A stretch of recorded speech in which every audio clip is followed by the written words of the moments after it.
अच्छा, इस पैसे से बढ़ाएगा तो आप वापस आएंगे नहीं? नहीं नहीं, कभी नहीं आएगा। क्यों नहीं आएंगे? बहुत मुश्किल है यहाँ पे मेन बात गाड़ी चलाने वाला आदमी है, ड्राइवर में आया है। अभी तुम सुबह से शाम तक गाड़ी चलवाओ, मुश्किल नहीं है। अब तुम घर का काम करवाते हो, दुनिया भर का काम, भाई का, बहन का, माँ का। सोच रहे थे कि हाँ कोई जाएंगे पैसा कमाएंगे, क्या विचार था? अरे वहाँ से आने से पहले तो बहुत खुशी मिल रही थी कि वहाँ जाएंगे बढ़िया, कोई टेंशन ही नहीं होगी, अपना कमाएंगे, खाएंगे, पड़ा रहेंगे, काम करेंगे, और क्या। अब वो तो वहाँ से आदमी सोचता है, बहुत अच्छा लगता है। यहाँ आने के बाद आदमी को पता चलता है कि यहाँ कुवैत में क्या है। जब आदमी आके जब जिसके ऊपर पड़ती है वही जानता है। नहीं, घर वाला तो यहाँ भूल जाइए खाने के लिए, क्योंकि यहाँ पे घर के तरीके खाना मिलेगा ही नहीं। आप यहाँ पे तरस जाएंगे घर का खाना खाने के लिए। अब घर पे मिलता है तो जो बना के अच्छा दे दिया, बुरा दे दिया, तो तुमको खाना ही पड़ेगा। नहीं खाना है तो भूखे रहो। अस्सलाम वालेकुम, नमस्ते, सत श्री अकाल। और ये भाई यहाँ पे ड्राइविंग करने। अस्सलाम वालेकुम दोस्तों, मेरा नाम मोहम्मद काशिफ है।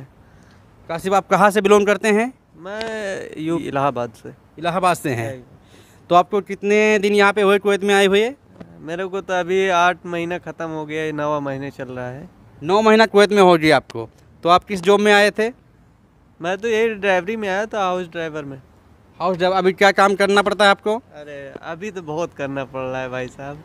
और सैलरी भी जितनी की बात हुई थी उतना दे नहीं रहा है अभी।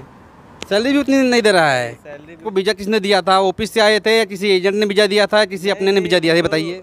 पहचान का ही आदमी था, दोस्त था, उसी ने वीज़ा दिया था। बहरहाल पता नहीं क्या बात किया, कितना इत्तेफाक किया, वो बोली बात ही नहीं कर रहा है कपिल से। अब इस महीने मैं खुद ही बात करूँगा कपिल से। तो 9 महीना हो गया, आपको कितना सैलरी बोला गया था और कितनी सैलरी मिल रही है बताइए पहले तो। हुआ था 100 दिनार का, अभी फ़िलहाल 8 महीने हो रहे हैं, 80 ही दे रहा है। 80 दिनार दे रहा है। और खाना पीना रूम कपिल की तरफ से है? हाँ, खाना पीना तो यहाँ पूरे कुवैत में है फ्री। खाना पीना रहना ये तो फ्री रहता ही है। ड्राइवर के अलावा? ड्राइवर के अलावा तो भाई साहब गाड़ी एक तो उसकी भी धुलता हूँ। उसके अलावा 2 भाई है, उसकी भी गाड़ी धुलता हूँ। कितनी गाड़ी आप धोते हैं टोटल? घर में टोटल तो 7-8 गाड़ी है। 3 गाड़ी मैं धुलता हूँ, 3-4 गाड़ी वो दूसरा ड्राइवर है वो धुलता है, आधी गाड़ी। अच्छा, और दीवानी में भी काम करवाता है आपसे? दीवानी में काम करवाता है, साफ़ करवाता है, सब धुलवाता है, और चाय गावा भी पिलाना पड़ता है। बहुत सारा मेहनत पड़ती है वहाँ पे। दीवानी में कितने घंटा काम होता है थोड़ा ही बताइए, आपको मालूम? ये समझ लीजिए कि असर के आधे घंटे बाद से लग जाते हैं, तो फिर ऐशा के आधे घंटे बाद फुर्सत होते हैं। यानी 3:30 बजे से काम चालू हो जाता है दीवानी का, तो फिर 7 बजे 7:30 बजे के बाद ही काम छुट्टी मिलता है आपको, ऐसे ही ना? जी जी। और ड्राइवरी भी करते हैं फिलहाल? हाँ, ड्यूटी भी करता है। सुबह 5:30 बजे उठता है। सुबह 5:30 बजे उठते हैं? जी। और कितने बजे रात में सोते हैं? वही 11:30-12, इससे पहले कहाँ सोना होता है। तो कल तो 11 बजे तक, 11:30 बजे तक ड्यूटी करना पड़ा था। दिन में कुछ छुट्टी नहीं मिलती है? सोने का टाइम नहीं मिलता दिन में? नहीं, दिन में कहाँ, कितना टाइम ही मिलता है। वो वहाँ से ड्यूटी मदरसा छोड़ के आता है, उसके बाद कहीं खद्दामा फ़ोन मार देगा, जमैया जाओ, मॉल जाओ। जो नौकरानी होती घर में वो फ़ोन मिलाएगी कि हाँ जमैया से सामान लेके आना है, तो वो भी तो ले आना पड़ता है। तो सामान सब ड्राइवर को लाना होता है। समय ही जाता है।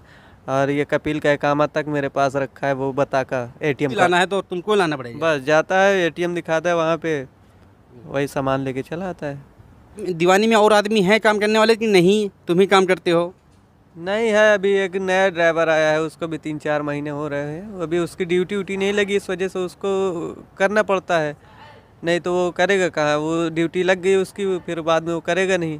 अच्छा, तो वो भी ड्राइवर में आया, उससे भी दीवानी का काम करवाते हैं? करवाते हैं, क्योंकि अभी उसकी ड्यूटी नहीं है। बाद में ड्यूटी के बाद उसका कोई मुश्किल नहीं है, वो बाद में अपना ड्यूटी करेगा। मतलब जो नया ड्राइवर आता है उसकी ड्यूटी नहीं लगती है गाड़ी से, तो उसको दूसरा काम करवाते हैं यहाँ पर, ऐसा? यहाँ पे और क्या, यहाँ पे गाड़ी धुलवानी में और दीवानी का काम करना पड़ता है, तो यहाँ पर ऐसा भी होता है।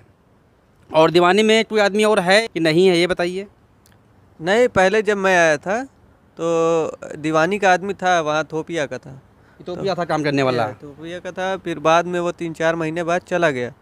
वो चला गया सफ़र, तो बाद में फिर अब मेरे को ही करना पड़ता था। फिर मैं करता था, उसके बाद फिर एक और ड्राइवर आ गया, उसको भी करना पड़ रहा है। तो 2 आदमी हो गए, दोनों लोग कर रहे हैं। दोनों मिला के काम कर रहे हैं अभी? दोनों लोग कर रहे हैं साथ में। तो पैसे क्यों कम दे रहा है? आपने इसके बारे में बात नहीं किया कपिल से? मैं अभी तक उसी से बोल रहा था जिसने मेरे को बुलाया है। मैं उसी से पूछ रहा था कितना इत्तेफाक किया है, तू बात कर, तू बुलाया है। बिल्कुल, जिसने वीज़ा दिया आपने उसे बोलना चाहिए ना। अच्छा, आप फर्स्ट टाइम यहाँ पे आए कुवैत में ना?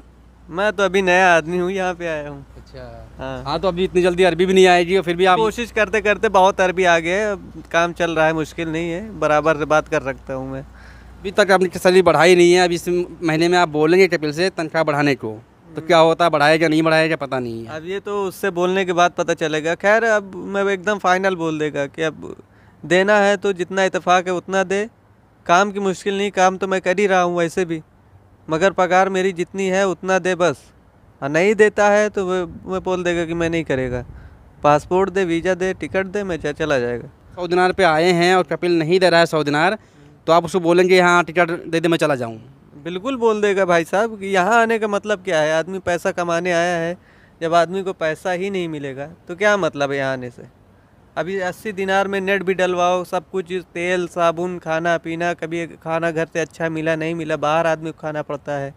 तो 15 से 20 दिनार ऐसे ही महीने में ख़त्म हो जाते हैं। तो 60 दिनार में क्या होता है? 60 दिनार का बहुत ज़्यादा बनेगा तो 15-16 हज़ार, उसमें क्या होगा। इतना काम करते हो, आए ड्राइवरी में काम करने आए हैं आप, दीवानी में काम करके बाद भी 80 दिनार दे रहा है, उसमें से 20 दिनार खर्चा हो जाता है और करीब 60 दिनार बचता है आपका महीने का। हाँ, महीने में नेट डलवाना पड़ता है 2 महीने में एक बार, तो 8 दिनार का नेट ही हो जाता है। तो उस महीने में 25 दिनार 30 दिनार ऐसे ख़त्म हो जाता है। 25 दिनार 30 दिनार खर्चा हो जाता है किसी किसी महीने में। हाँ, एक महीने में 15-20 दिनार खर्चा होगा तो दूसरे में 25-30 दिनार। तो किसी महीने में 50 दिनार, किसी महीने में 60 दिनार आपके बचते हैं। 10-55 दिनार, 60 दिनार बहुत। अगर उड़ के कभी कदार बचा है तो 65 दिनार, वो भी बाहर से कभी काम वाम कर लिया, इधर उधर से कहीं मिल गया 5-10 दिनार, तो वो अलग बात है। नहीं तो बाहर किस तरह मतलब काम, जैसे दीवानी में पैसे ऊपर से मिलते हैं नहीं, या बाहर कोई काम कैसा? नहीं, दीवानी वानी में हर आदमी नहीं देता। कोई अगर महीने 2 महीने में देखते हैं इतना काम करता है, कोई अगर दे दिया तो ठीक है, नहीं तो कोई देता होता है नहीं। तो आप जाएंगे, वापसी आने की सोचा अभी नहीं? अगर इस पैसे से बढ़ाएगा तो आप वापस आएंगे? नहीं नहीं, कभी नहीं आएगा। क्यों नहीं आएंगे? बहुत मुश्किल है यहाँ पे। यहाँ पे मेन बात गाड़ी चलाने वाला आदमी है, ड्राइवर में आया है। अभी तुम सुबह से शाम तक गाड़ी चलवाओ, मुश्किल नहीं है। अब तुम घर का काम करवाते हो, उल्टा सीधा सब दुनिया भर का काम, भाई का, बहन का, माँ का, सबका काम करना यहाँ पे पड़ता है, तो अभी मुश्किल है। और आपके घर की फैमिली भी बहुत बड़ी है। बहुत ज़्यादा। ये इस मंतके में समझ लीजिए सबसे बड़ी फैमिली इसी की है, मेरे कपिल की। हाँ बिल्कुल, इस मंतका बोलते हैं एरिया को। हाँ। इस एरिया में सबसे बड़ा परिवार इन्हीं कपिल का है। यानी तो यहाँ आने से पहले आप क्या सोच रहे थे कि हाँ कोई जाएंगे पैसा कमाएंगे, क्या विचार था? अरे वहाँ से आने से पहले तो बहुत खुशी मिल रही थी कि वहाँ जाएंगे बढ़िया, कोई टेंशन ही नहीं होगी, अपना कमाएंगे, खाएंगे, पड़ा रहेंगे, काम करेंगे, और क्या। अब वो तो वहाँ से आदमी सोचता है, बहुत अच्छा लगता है। यहाँ आने के बाद आदमी को पता चलता है कि यहाँ कुवैत में क्या है। जब आदमी आके जब जिसके ऊपर पड़ती है वही जानता है। बिल्कुल, जब यहाँ पे आए तो आपको पता चला। खाने पीने में कोई दिक्कत है? नहीं, खाना पीना तो घर से मिलता है, जो आप घर पे खाते थे वही मिलता है? अच्छा नहीं, घर वाला तो यहाँ भूल जाइए खाने के लिए, क्योंकि यहाँ पे घर के तरीके खाना मिलेगा ही नहीं। आप यहाँ पे तरस जाएंगे घर का खाना खाने के लिए। अच्छा। हाँ, या तो फिर आपको खुद बनाना खाना पड़े, तब मुश्किल नहीं है, क्योंकि अपने मन से आदमी बनाता खाता है, कुछ भी बनाए खाएगा। अब घर से मिलता है तो जो बना के अच्छा दे दिया, बुरा दे दिया, तो तुमको खाना ही पड़ेगा। नहीं खाना है तो भूखे रहो, या तो फिर बाहर जाके खाओ, बस यही है और क्या।